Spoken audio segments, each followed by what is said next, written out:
Hola, dentro de la atención centrada en el paciente en el Sanatorio Quieto, una de las líneas fundamentales de trabajo es el dolor cero de nuestros pacientes.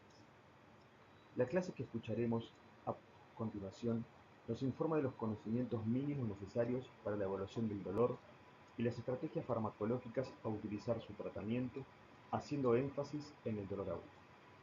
La misma está realizada por la doctora Lujancia Quinteros, médica de planta del Servicio de Emergencias del Sanatorio Quieto. Describiremos el dolor como una experiencia sensorial y emocional desagradable asociada a un daño real o potencial de tejidos o descrita en términos de dicho daño. Hablamos de lo relacionado a los sentidos, cuando hablamos de lo sensorial y a la vía de la transmisión del estímulo doloroso al cerebro. Y en la parte emocional, a las sensaciones percibidas por el individuo.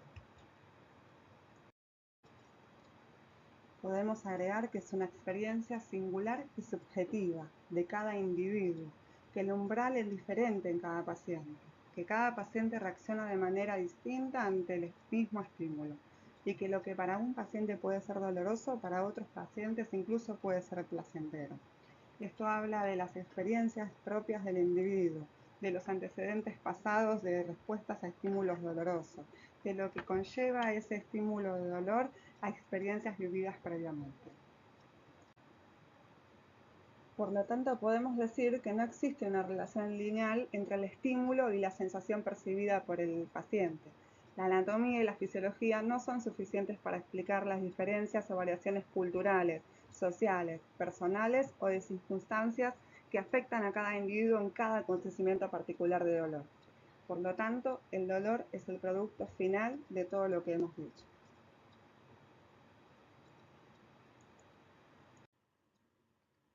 Es un motivo de consulta muy frecuente en la guardia, es un síntoma fundamental de manifestación de daño, incluso es un signo de alarma muy importante para los pacientes que por sobre todas las cosas afecta su calidad de vida.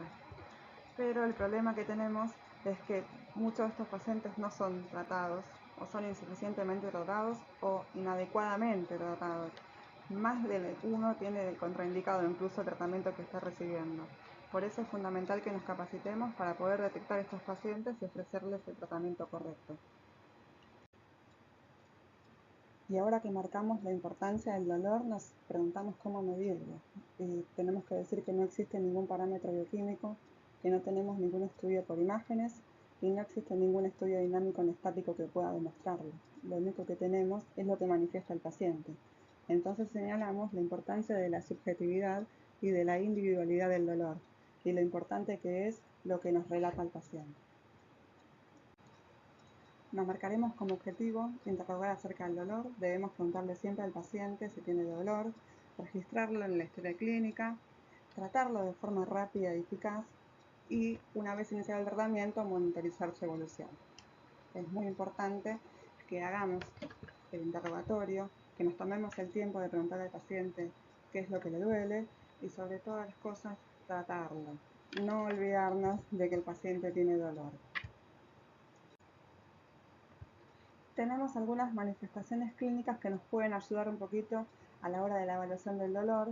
Algunas manifestaciones físicas que encontramos en el paciente como taquicardia, hipertensión, midriasis, contractura muscular, incluso la hipotensión y el síncope pueden ser síntomas dolorosos. Y otras manifestaciones psíquicas, sobre todo en los pacientes no comunicativos, como el temor, las muecas, el quejido, la excitación, la ira y el grito. Esas cosas siempre deben hacernos pensar que el paciente puede tener dolor y por ahí no puede expresarlo. ¿Cómo evaluamos al paciente con dolor? Realizando una historia clínica completa.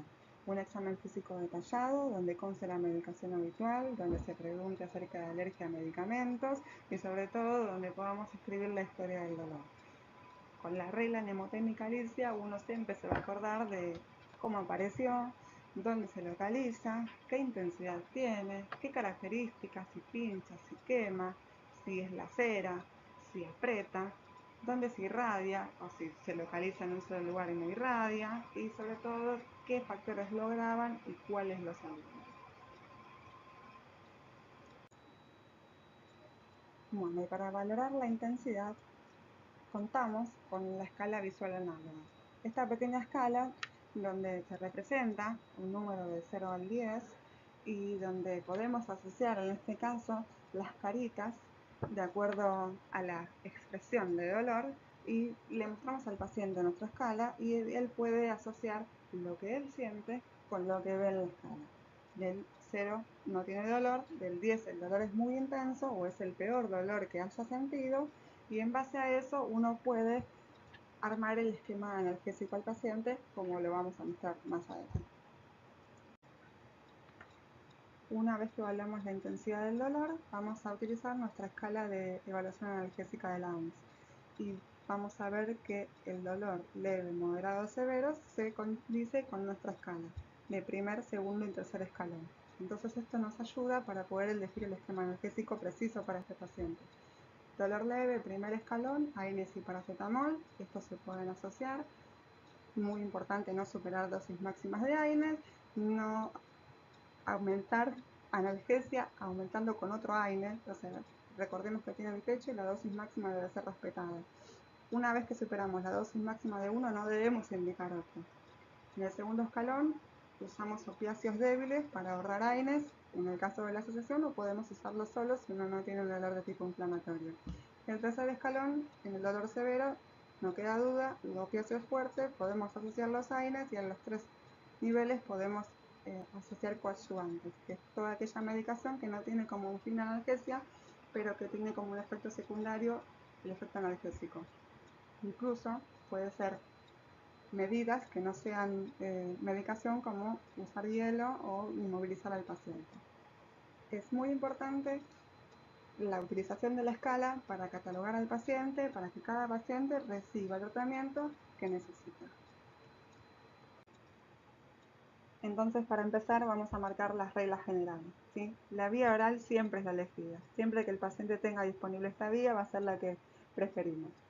Los analgésicos deben prescribirse siempre en intervalos regulares.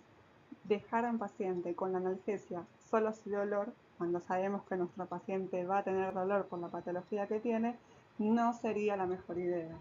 En el dolor continuo, la analgesia tiene que ser continua, uno no debería dejarle en intervalos, menos si dolor, y siempre respetar las dosis máximas. Una vez que superamos la dosis máxima de una medicación, en un escalón debemos pasar al escalón siguiente y no aumentar la dosis en las medicaciones que tienen techo. Monitorear la analgesia y los efectos adversos que pueden aparecer es fundamental para que el paciente tenga un buen tratamiento. Por último, voy a remarcar algo que es muy importante: no administrar placebos. Aunque uno piense que el paciente no tiene dolor, la experiencia es subjetiva y es de cada paciente. O sea que no sería humano administrarle un placebo a un paciente que nos está refiriendo que tiene dolor. Los antiinflamatorios no esteroides son un grupo de fármacos, principalmente antiinflamatorios, analgésicos y antipiréticos, que actúan a través de la inhibición de la síntesis de prostaglandinas por la enzima COX-1 y 2. Estos fármacos están ampliamente disponibles en todo el mercado, incluso sin receta en cualquier comercio. Tienen todos un metabolismo hepático y eliminación renal. Es importante que tienen un efecto techo, por lo cual nadie se beneficia sobrepasando su dosis máxima. A mayor dosis, mayor probabilidad de efectos adversos. Tienen en la escalera analgésica menor eficacia que los opioides, pero sumados a estos tienen el efecto ahorrador de dosis de opioides. Eso es muy importante. Y también se pueden combinar con paracetamol. Tienen una eficacia analgésica similar entre ellos, pero como tienen diferente afinidad por la ciclooxigenasa, va a variar un poco si son más antiinflamatorios, son más analgésicos o son más antipiréticos, pero la mayoría tienen los 3 efectos. Y estos tienen indicación en el dolor de tipo no cisectivo con componente inflamatorio, ¿sí? Ningún paciente con dolor neuropático o dolor crónico que solamente tiene componente neuropático se va a beneficiar con estos analgésicos. En el siguiente cuadro mostramos algunos de los AINES más utilizados en nuestro medio, con su vía de administración, la dosis, intervalo interdosis y las dosis máximas recomendadas por día. Siempre vamos a preferir como vía de administración, la vía oral en los pacientes en la que la tengan disponible, y en los casos en que así no sea, preferiremos la vía endovenosa. Y tratamos de contraindicar la vía intramuscular por los problemas que conlleva, ¿sí? Tiene muchos farmacomas y además tenemos la desventaja de que tenemos una absorción errática para la mayoría de las medicaciones, entonces no tenemos bien en claro qué pacientes se benefician con esa administración. Vamos a hablar en particular de algunas cosas de cada fármaco. Del ketorolac podemos decir que está contraindicado en el uso crónico, que no deberíamos administrarlo en pacientes que requieran tratamiento por más de 5 días. Para diclofenac podemos marcar que la preparación endovenosa de diclofenac en nuestro medio precipita con muchas de las medicaciones que los pacientes reciben por la vía endovenosa durante la internación, por lo cual hay que tener muy en cuenta que la precaución de diluirlo, de pasarlo en al menos 3 horas y de evitar el uso simultáneo con otras medicaciones. El ibuprofeno en Estados Unidos ha mostrado muchos casos de flebitis química con compromiso vascular, requerimiento de amputación, por lo cual nosotros lo tenemos en desuso. La dipirona sigue utilizándose en Argentina, se usa como buen antipirético que es, no tenemos bien la dosis máxima, pero 1 gramo cada 4 horas sería la dosis máxima utilizada. El naproxeno solamente por vía oral, y siempre es muy importante que todos se ajustan a la función hepática y renal, como dijimos, tiene metabolismo hepático, eliminación renal, debe ajustarse al clearance, debe contraindicarse en los pacientes que tienen un clearance menor a 30 y siempre tener en cuenta que todos ellos interaccionan con los anticoagulantes orales, o sea que lo debemos contraindicar en los pacientes que están anticoagulados. En esta diapositiva resumimos los efectos adversos de los antiinflamatorios. Es muy fácil esta diapositiva porque nos hace acordar muy rápido asociándolo a las fotos, ¿sí? El daño renal, el daño gástrico, ¿sí? La úlcera, está contraindicado en el embarazo a partir de la semana 30 por el cierre del prenamaturo del ductus. Es antiagregante plaquetario, aún así en diferentes rangos, pero todos tienen un nivel de antiagregación plaquetaria, la mayor la aspirina, pero todos en cierto grado. El daño crónico en el cardíaco, en el uso prolongado, la alteración de las enzimas hepáticas y la hipersensibilidad. Es muy importante las reacciones alérgicas en pacientes que tienen antecedentes de alergia a alguno de los AINES porque tienen reacción cruzada entre sí. O sea que el paciente que tiene contraindicado un AINE tiene contraindicado todo, salvo paracetamol. El paracetamol tiene un mecanismo de acción central. Se cree seguramente por la inhibición de una COX-3 que se encuentra a nivel cerebral, por lo que se diferencia del resto de los AINES. No provoca efectos gastrotóxicos, no altera la función renal y no posee actividad antiagregante plaquetaria. Por esto es un analgésico y antipirético eficaz y seguro en pacientes que tienen contraindicados los AINES, pero tiene un pobre efecto antiinflamatorio. Este paracetamol es de elección en niños y embarazadas de todos los trimestres.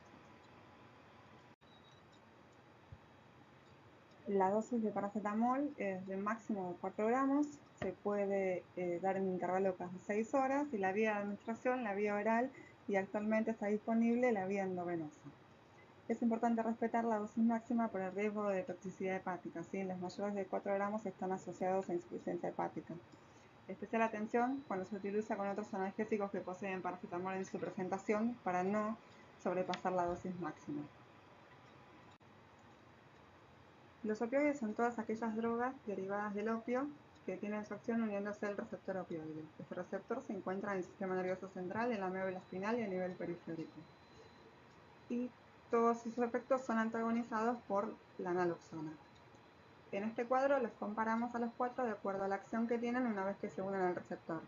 La opción agonista total que tiene la morfina, fentanil y metadona es una agonista fuerte, se unen y producen 100% su efecto. Los antagonistas, como mencionamos la naloxona, se une solamente para evitar el efecto opiáceo, o sea que revierte el efecto de los opioides, tiene buena avidez por el receptor. Y muy importante, los agonistas parciales débiles, codeína, tramadol, o sea que se unen y producen un efecto parcial en el receptor. O sea que con un agonista potente como la morfina producimos 100% el efecto. Esa es la diferencia que tienen estos dos. Y la nalbufina, contraindicada en todo paciente que ya esté recibiendo opioides por su efecto antagonista, ¿sí? En pacientes que ya reciben opioides podemos encontrar el efecto de la naloxona y producir un síndrome de abstinencia agudo en pacientes que crónicamente utilizan este medicamento. En analgesia no se utiliza, tiene muchos efectos alucinógenos, tienen un efecto techo, no es como la morfina del fentanilo, y la verdad es que tiene esta doble acción que es perjudiciosa en los pacientes que ya reciben opioides, así que nosotros no deberíamos utilizar Novalgina. Y cuando hablamos de opioides es inevitable hablar de tolerancia, dependencia y adicción. Hay una opiofobia muy importante por el miedo a estas tres cosas. Pero teniendo uno la información puede generar un poco de tranquilidad en el personal y en el paciente sobre todas las cosas. La tolerancia sería la respuesta fisiológica normal a un tratamiento crónico con opioides, donde se requiere un pequeño aumento de la dosis para producir el mismo efecto a lo largo del tiempo. Eso sería tolerancia. Dependencia es cuando hay una respuesta sintomática fisiológica desencadenada por la interrupción abrupta del opioide en pacientes que tienen tratamiento crónico.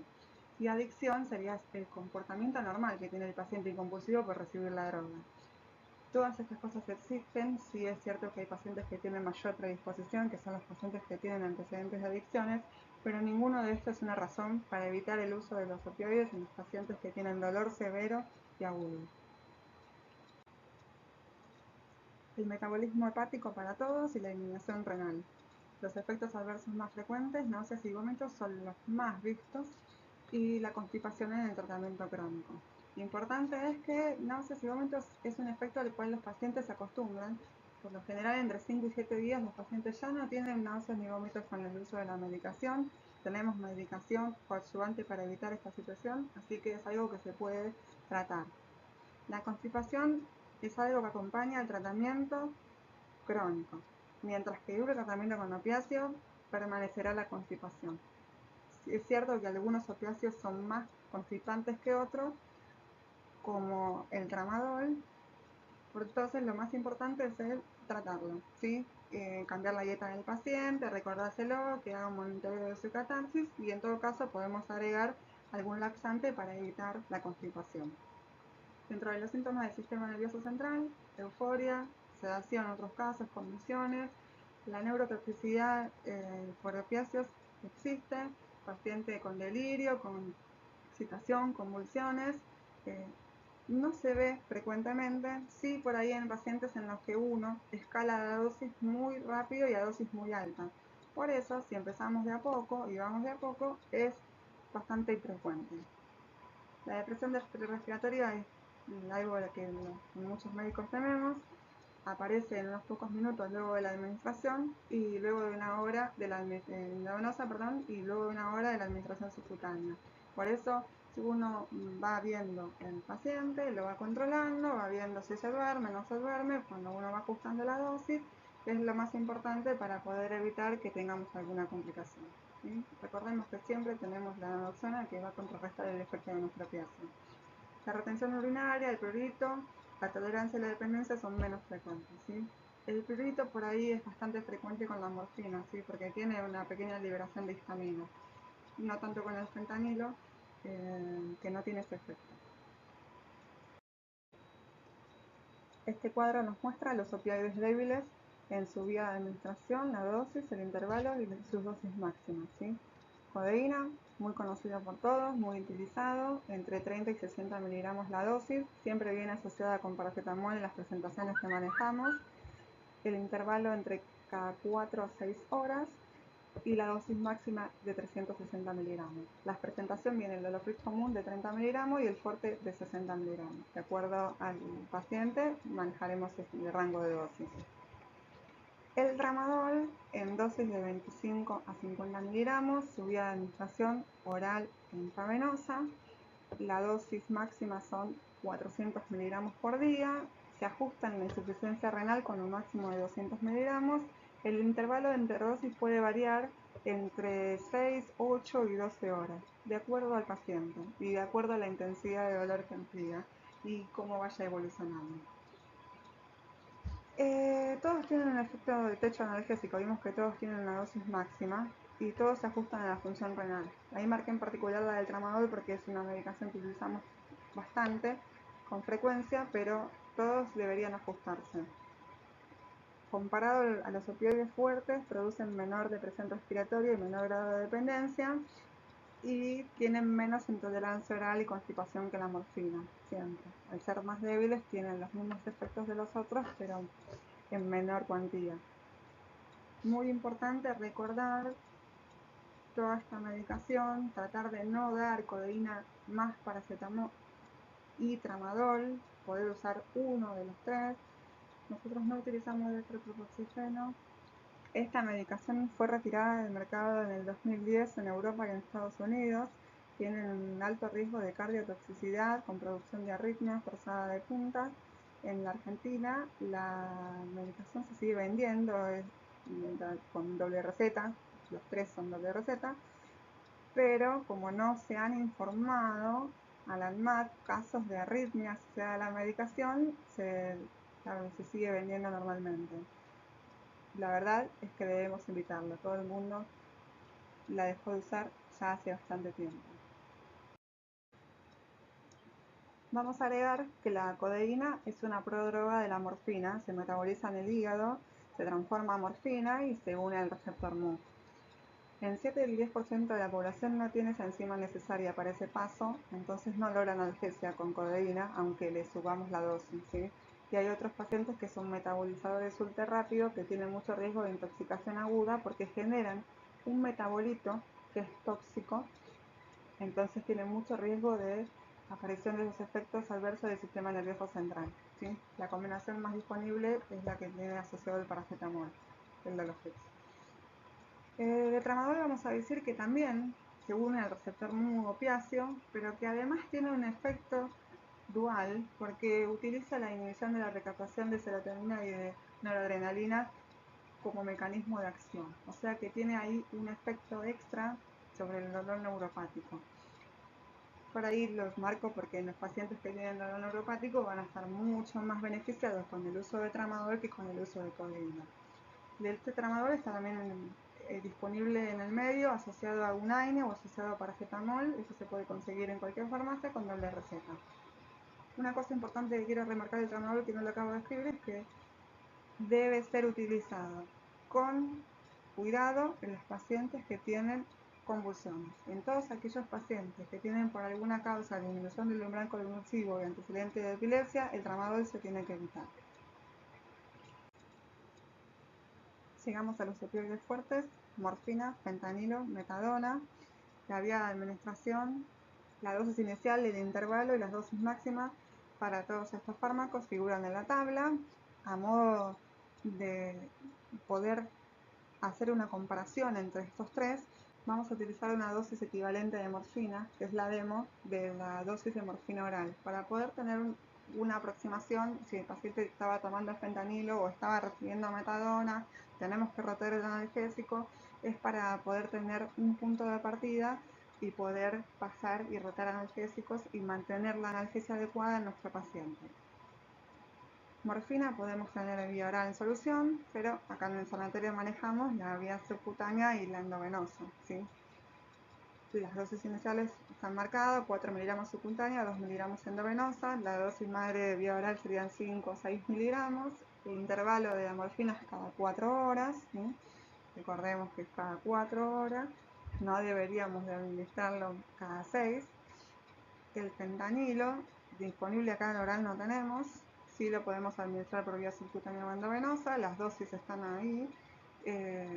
La vía de acción del fentanilo, ya vamos a ver, es muy rápida, se absorbe rápidamente, tiene un efecto rápido, dura mucho menos que la morfina, entonces después veremos cómo hacemos el cálculo del intervalo de acuerdo a la analgesia. Y la metadona, solamente nosotros podríamos llegar a manejar a un paciente que ya trae metadona de su casa. Esa es la dosis, 2,5 a 5 miligramos cada 8 a 12 horas, pero lo importante de la metadona sería para poder ver si el paciente ya venía tomando un opiáceo fuerte como metadona, si no se la podemos conservar porque nuestro paciente no tiene la vía oral, poder usar la demo de morfina y poder transformar su metadona en morfina y administrarla por vía endovenosa. Todos estos están indicados en el dolor severo, tanto agudo como crónico, y el tratamiento de segunda línea del dolor neuropático. Morfina y sus múltiples vías de administración: oral, subcutánea, intramuscular, endovenosa, interrectal, intratecal y de forma tópica, siempre agonista opiáceo, se une a los receptores MU y kappa, tiene el metabolismo de eliminación renal, tiene un metabolito intermedio que es tóxico y se elimina por el riñón. Muy importante ajustarlo en los pacientes o evitarlo en los pacientes que tienen deterioro de la función renal. La ampolla viene de 10 miligramos, trae 1 mililitro y para poder administrarla en los pacientes podemos hacer la dilución para la forma endovenosa de una ampolla en 9 centímetros de solución fisiológica, y cada mililitro de esta solución tendrá 1 miligramo de morfina, que es la forma más fácil de administrar en la vía endovenosa. Si uno no tiene vía endovenosa, lo tiene que aplicar en vía subcutánea. Le recomendamos no diluirla, cargar en una jeringa de insulina. Cada mililitro en la jeringa de insulina sería 0.1 mililitro igual a 1 miligramo. El volumen, cuando uno diluye la ampolla y la administra subcutánea, le da mucho dolor e irritación local al paciente, así que esto debemos evitarlo. Y la solución oral viene la preparación que mandaríamos a hacer cuando le administramos al paciente para que tome por boca en la casa. La vía endovenosa que usamos en la guardia es la más fácil y tenemos las dosis como ya las vimos. El problema es cuando los pacientes vienen tomando morfinas de su casa y uno no tiene la vía oral disponible para administrársela. Entonces, nuestra cuenta, la dosis equivalente de morfina sería la dosis madre. A partir de esa dosis, dividiéndola por 3, obtenemos lo que sería la dosis por vía endovenosa y dividiéndola por 2 por la vía subcutánea. Esa es la forma más fácil de poder continuar con la misma dosis que el paciente traía. Si uno debe aumentar la dosis porque, por ejemplo, no tenía el dolor controlado, la aumentaremos en base al dolor que sientan. Entonces, el libro dice que la dosis es 0.1 miligramo kilo. Esa sería la dosis equivalente oral. Más o menos en un paciente que pesa 70 kilos serían 7 miligramos de morfina oral. Para nuestro paciente que lo va a recibir endovenoso en la guardia, 2 miligramos endovenoso sería una buena dosis. Le damos la primera dosis y lo reevaluamos a los 5 minutos. Y evaluamos nuevamente con nuestra escala. Si el EVA vuelve a ser mayor a 7 en 10, le podemos administrar la segunda dosis. Y así, reevaluándolo cada 5 minutos hasta que el paciente disminuya su EVA menos del 50% o aparezca algún efecto adverso.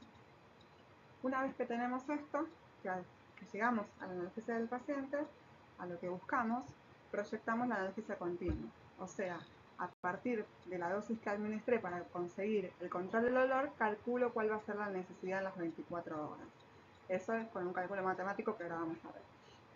Y siempre, más allá de que le dejemos analgesia continua, tenemos que ver la posibilidad de que el paciente no llegue a controlar el dolor y necesite rescates. O sea que los rescates siempre deben estar indicados y van a ser con un 10% de la dosis de mantenimiento. Este ejemplo es muy claro. En un paciente sin antecedentes ingresa a la guardia, una fractura expuesta, dolor 10 en 10, se pueden imaginar, a nadie va a dudar que tiene dolor.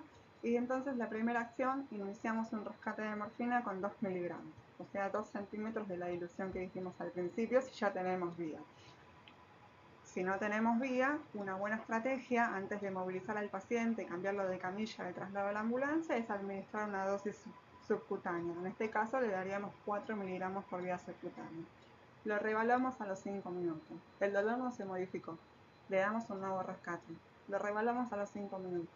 El dolor está 8 en 10. O sea, me siento un poco mejor, pero todavía duele mucho. Administramos un nuevo rescate. Lo reevaluamos en 5 minutos y el paciente dice me duele 4 en 10. Entonces podemos decir que nuestro objetivo analgésico está alcanzado. Una vez que tenemos alcanzado, dijimos que calculábamos la dosis en 24 horas. Entonces, este paciente recibió 3 dosis, o sea que recibió 6 miligramos. Entonces tengo que pensar que puede requerir 6 miligramos cada 4 horas, que es el intervalo que dura la morfina. Entonces 6 miligramos por 6 veces que los va a recibir son 36 miligramos lo que deberíamos dejar en el goteo. Y los rescates deberían ser con el 10% de la dosis, que serían 3 miligramos. Esto sería lo que uno le deja al paciente como analgesia en ese momento. Hay que tener en cuenta que por ahí una fractura expuesta va a venir el traumatólogo, lo va a acomodar, lo va a traccionar, va a generar otras medidas analgésicas y por ahí requiere menos rescate o disminuir la dosis con el transcurso de las horas. Pero también hay que pensar que por ahí el paciente lo van a trasladar para hacer algún estudio, va a venir el traumatólogo, le va a destapar la herida y no le va a hacer otra cosa y le va a hacer doler. Entonces esto es dinámico. Usamos ese tiempo para recordarles que la misma dosis no va a alcanzar a controlar el dolor en todos los pacientes, y menos en los que tienen dolor severo. Por ahí hay un paciente que con un solo rescate de morfina mejora perfecto y se le va el dolor a 4, y otro paciente que recibe 3-4 rescates y no lo controla, ¿sí? Por ahí sí, el paciente que recibió un solo rescate de morfina podría tener después de eso tramadol, ¿sí? Porque su escala analgésica cambia, pasa el dolor a 4 o 5, le dejamos tramadol en continuo y lo evaluamos si vuelve a aparecer dolor severo. Incluso el paciente puede ser que cuando llega tiene un dolor 7 o 6 y uno decide poner tramadol y por alguna circunstancia dentro de la evaluación el dolor aumenta y uno debe pasar al siguiente escalón y ver. Una vez que el paciente recibe 2 rescates de morfina, es una dosis suficiente como para pensar que el paciente va a requerir un goteo de anestesia continua. Después vemos cómo lo descendemos, pero en el momento el paciente va a tener dolor continuo y va a requerir anestesia continua. El fentanilo, una droga a la cual creo que todos le tenemos bastante miedo, me parece que en general por desconocimiento, sabiendo uno que es 100 veces más potente que la morfina, da un poco de miedo, pero las dosis que utilizamos son en microgramos. Un equivalente sería 10 miligramos de vía oral de morfina, sería ni lo mismo que 100 microgramos de fentanilo administrados subcutáneos o endovenoso. Tiene un muy rápido inicio de acción y dura más o menos entre 30 minutos y 1 hora. Es muy útil en la insuficiencia renal, ya que prácticamente no requiere ajuste. Sí, por ahí en pacientes añosos y por ahí de frágiles, uno empezaría con una dosis un poquito más baja, pero no requiere ajuste a la función renal. La ampolla viene de 250 microgramos y trae 5 mililitros. Lo que más quiero rescatar del fentanilo es su rápida acción y su corta duración. O sea que nosotros rápidamente, con no administrar el fentanilo, en 30 minutos, 1 hora, ya no tenemos más efecto. Eso también hay que recordarlo, porque si le dimos analgesia, en 30 a 60 minutos no va a tener más efecto analgésico. La dosis que utilizamos subcutánea y endovenosa es la misma. La ampolla dijimos que viene en 5 mililitros. Cada mililitro trae 50 microgramos. Para hacer un uso unificado, diluimos la ampolla de fentanilo en 5 mililitros de solución fisiológica, donde cada mililitro de la solución va a tener 25 microgramos. Eso administramos endovenoso. En el caso de que el paciente no tenga vía, no lo vamos a diluir. Cada centímetro de la ampolla trae 50 microgramos, eso se puede administrar por vía subcutánea, y en este caso el fentanilo tiene presentaciones en parches, pero que no es útil para nosotros. El parche tiene una latencia de inicio de acción de 12 horas, o sea que para el manejo del dolor de la emergencia no sería lo más útil, ¿sí? Sí podemos tener pacientes que tengan analgesia con fentanilo en parche, que ya la traigan. Ese efecto les va a durar aproximadamente unas 12 horas. Utilizaremos como dosis inicial entre 25 y 50 microgramos, con una iniciación entre 30 a 120 segundos. Lo vamos a titular cada 3 a 5 minutos, un poquito por ahí más rápido que la morfina, hasta poder disminuir igualmente el dolor menos del 50%, ¿sí? O aparezca algún efecto adverso. Y en este caso no haremos un cálculo de dosis, porque los cálculos de dosis de fentanilo realmente dan dosis muy grandes, y está demostrado que con 2 ampollas, o sea con 500 microgramos en un goteo en 24 horas, uno puede manejar la analgesia asociando rescates con muy buena aceptación y con poco aparición de efectos secundarios, ¿sí? Los rescates en el 10% de la dosis. Quiero remarcar La neurotoxicidad inducida por opioides, eso ya lo vimos antes, lo vemos en la escalada rápida de dosis de opioides fuertes. Incluso se puede ver en pacientes que tienen tratamiento crónico en el domicilio y que por alguna situación de dolor su médico fue aumentando rápidamente la dosis y aparecen estos síntomas: somnolencia hasta el coma, deterioro cognitivo, alucinaciones, delirio, mioclonias, convulsiones, incluso hiperalgesia y alodinia. Es indicación de rotación del opioide. No olvidar los adyuvantes de este tratamiento. La metoclopramida reduce las náuseas y los vómitos, se administra siempre durante la primera semana en los pacientes en los que aparecen estos efectos en las primeras dosis. Dijimos que entre 5 y 7 días la mayoría de los pacientes desarrollan tolerancia, así que más allá de eso no creemos que lo utilicen. Y si lo de la constipación es muy frecuente, no mejora a lo largo del tratamiento y siempre debemos indicar catárticos mientras dure el tratamiento opioide. La mano que indica el opioide indica el catártico. Y lo bueno del tratamiento con opioides es que tenemos un antagonista o un antídoto a esta medicación, que es la naloxona. Su metabolismo es por el hígado, su vida media entre 60 y 100 minutos, el comienzo de acción es bastante rápido, entre 1 a 2 minutos, se puede administrar intramuscular o intravenoso y se puede repetir cada 2 a 5 minutos si uno observa una pequeña respuesta en el paciente.